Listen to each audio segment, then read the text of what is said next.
हे आज नारायणगावमधील अतिक्रमणासंदर्भात मीटिंगचं आयोजन करण्यात आलं. काय नक्की निर्णय घेण्यात आले आणि काय सूचना देण्यात आल्या व्यापाऱ्यांना? आजच्या मीटिंगमध्ये कॉन्ट्रॅक्टरला सूचना अशा देण्यात आल्या की आपला जो रस्ता आहे तो ट्रॅफिकला कुठेही अडथळा निर्माण होता नये, ज्याने लोक जे आता गाडी रस्त्यावरती पार्किंग करतात, पार्किंग केल्यामुळं रस्त्याला अडथळा निर्माण होते.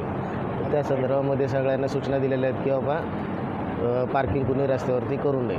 साधारण या व्यापाऱ्यांना किती तारखेपर्यंतचं अल्टिमेटम तुमच्या विभागाकडून देण्यात आले? आपण 2 दिवसाचं त्यांना सांगितलेलं. 2 दिवसामध्ये त्यांनी प्रजेचे जे अतिक्रमण असेल त्यांनी आपलं अतिक्रमण काढून घ्यावं. मध्यभागापासून किती अंतरावर तुम्ही अतिक्रमण काढणार? नाही, आता आपलं काय झालेलं आहे, आपलं रुंदीकरण झालेलं आहे. त्याच्यामागे आपल्याला त्यांनी आपण 7 मीटरने आपण केलेले, 7.5 मीटरने आपण रस्ता केलेला आता. त्याच्या 9 मीटरचा आता आपण साईडपट्टी वगैरे धरून जे ट्रेनिंग लाईन वगैरे केलेली ते 9 मीटरपर्यंत आपण केलेले. त्याच्या आतमध्ये त्यांनी त्यांचा व्यवसाय करावा. आतमध्ये तुमचं जे साडेबाराचं ऑफिस आहे वार्डमध्ये, त्याच्यासमोर अतिक्रमण होतं, याच्याकडे तुमचं दुर्लक्ष नाही? दुर्लक्ष नाही आहे. आपण त्यांना तोंडी सूचना दिल्या होत्या आपण, पण तरी हां नाही आपण त्यांना आपण आता 6 टपरे आले तिथं, भाजीवाले रस्त्यावर बसायला लागले. केले त्यांना आपण नोटीस आपण त्यांना हो ठीक आहे. 2 टपऱ्या लोकांनी टाकलेच आहे. ते आम्ही काढून आम्ही करू विभागाचं अतिक्रमणमध्ये पहिली गोष्ट. या मीटिंगमध्ये व्यापाऱ्यांनी सुद्धा काही सूचना सांगितलेल्या आहेत. त्या सूचनाकडे तुम्ही कसं पाहताय? त्या तक्रारी दूर होतील का? करणार ना तक्रारी. त्याच्या ज्या काय होतं त्यांनी ज्या काही सूचना दिलेल्या आहेत त्यानुसार आम्ही त्याची पूर्तता करतोय.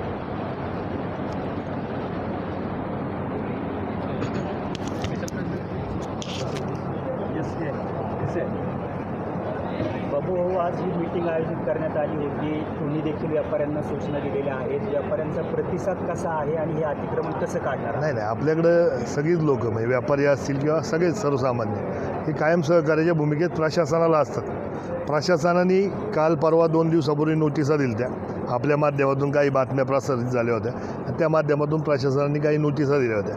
माझी विनंती यांना हीच आहे की तुम्ही फक्त ह्या रस्त्यापुरतं न बघता सगळीकडच्याच अतिक्रमणांचा विषय तुम्ही घेतला पाहिजे.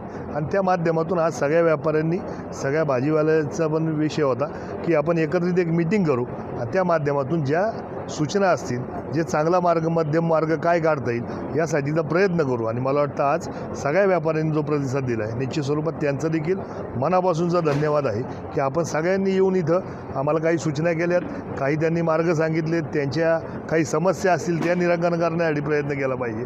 आणि मला वाटतं पोलीस प्रशासन, PWD आणि ग्रामपंचायत या सामंजस्याने, त्याचबरोबर व्यापाऱ्यांचा प्रतिसाद या माध्यमातून एक निश्चित स्वरूपात चांगला विषय मार्गाला लागेल. पार्किंगचा मोठा प्रश्न आहे, तो कसं सोडवणार आहे? नाही, पार्किंगचा विषय मी आजही सांगतो की आपल्याला जर भाजी बाजार असेल किंवा 2-3 ठिकाणी आजही पार्किंगला जागा आहे. आपली मुक्ताई देवस्थानचं मोठं पार्किंग आहे त्या माध्यमातून. आणि पलीकडंसुद्धा मला वाटतं शहांच्या बाजूला जी आपण जागा तिथं आपण डेव्हलप केलेली आहे तिथंसुद्धा पार्किंग होऊ शकते. बघा, ज्याला इच्छा पाहिजे फक्त, तिथं काही शुल्क नाही. तिथं जर गाडी पार्क केली आणि तिथून जर आपण सहजपणे 2 मिनिटाच्या अंतरावर चालत जाऊन संपूर्ण भाजी बाजारपेठ आहे, बाजारपेठ आपल्याला उपलब्ध होती. हरिस्वामीच्या तिथं आपल्याला पार्किंग आहे. किंवा इकडंसुद्धा आपल्याला तो डोळे डॉक्टरांचा रस्ता असेल किंवा त्या बाजूला शिवविहारच्या बाजूला पार्किंग करून सहज येता येईल.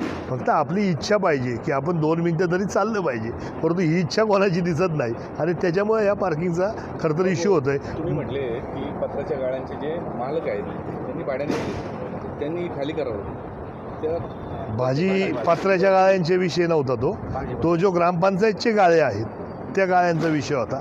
पत्र्याचे गाळे काही ग्रामपंचायतच्या मालकीचे अजून किंवा त्या अधिकाराचे आपल्याकडे आलेले नाही. तो गाळा त्या PWDच्या त्यांच्या अधिकारात आहे. मला वाटतं मागचं प्रकरण आपल्या सगळ्यांनाच आठवत असेल. आणि त्या माध्यमातून आपण त्यांच्याकडं मागणी केली की हा रस्ता आमच्याकडं द्या काम पूर्ण करून, की त्याची देखभाल आपण करू. म्हणजे ह्या बाकी सगळ्या समस्या आहेत त्या सोडवायला आपल्याला सोपं होईल. जे आज अतिक्रमण होते किंवा अतिक्रमणापासून हे जे PWD आपल्याला फारकत घेताना दिसते, ह्या सगळ्याच गोष्टींचा आपल्याला उपभोग करता येईल. कारण आपल्या गावातली लोक आहेत, आपल्याला थोडंसं सौदार्याने वागून त्यांच्या माध्यमातून आपल्याला काय करता येईल यासाठीचं काम सोपं होईल. नंतर तुम्ही म्हणाले का मग जसं पत्रकारांनी ह्या रस्त्याकडे लक्ष दिलं पाहिजे, इथून पुढे मागच्या रस्त्याकडे दिलं पाहिजे, पुढे दिलं पाहिजे. पण तुमच्या माहितीसाठी सांगतो, आता राज्यमार्गावर लक्ष दिलं. उद्या पुढचं मिशन हे आमचं नॅशनल हायवे असणार आहे. याचं कारण असं का आपण फक्त पर्यटन तालुका म्हणतो, परंतु पर्यटन तालुक्यामध्ये जायला रस्त्या फार ब्लॉक करून टाकलेले आहेत अतिक्रमणाने. तुमचं स्वागत आहे. बाबूभाऊ, कोलेमाळ्यामध्ये भंगारवाल्यांचं फार मोठ्या प्रमाणात अतिक्रमण झालेलं आहे. खूप रस्त्याच्या कडेला त्यांनी भंगार मी परतही म्हणतोय, PWDचा अधिकार आहे. कोलेमाळ्याचा रस्ता कोणाच्या ताब्यात आहे? ग्रामपंचायतच्या नाही. मागं काही झाडं लावली तर ती आम्हाला त्याच्यावर सुद्धा आम्हाला नोटीस दिल्या होत्या या PWDवाल्यांनी. केस केलेली तर तुम्हाला सगळ्यांना माहितीच आहे. माझं विनंती त्यांना तीच आहे की थोडंसं अधिकारस्वानीने त्यांनी सांगावं. त्यांना गरज लागली, पोलीस प्रशासन, ग्रामपंचायत प्रशासन काम करायला तयार आहे ना त्यांच्याबरोबर. पण किमान जर अतिक्रमण होताना दिसतंय आणि तुम्ही जर तिथं डोळे झाकून जाता, बरं तोच रस्ता ना जुन्नरला जायचा. अधिकारी कुठून जातात? फार मोठे अधिकारी आले तर कुठून जातात? त्याच रस्त्याने जातात. साधं गणित आहे. त्यांनी ते निश्चित स्वरूपात अतिक्रमणावर कारवाई करावी, ही आमची भूमिका आहेच. तुम्ही यापूर्वी अल्टिमेटम दिला होता PWDला, त्याचं पुढं काय झालं?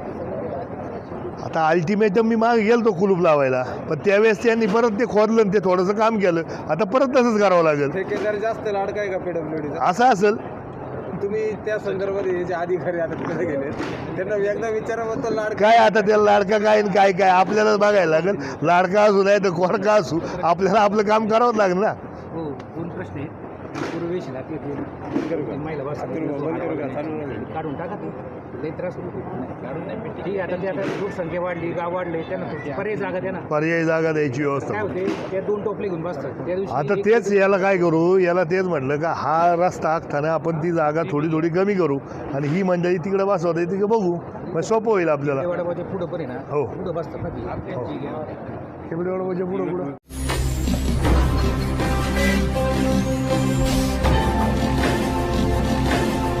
ताज्या घडामोडी आणि नवनवीन माहिती मिळवण्यासाठी समाज दर्पण या YouTube चॅनलला सबस्क्राईब करा आणि बेल आयकॉनवर क्लिक करा.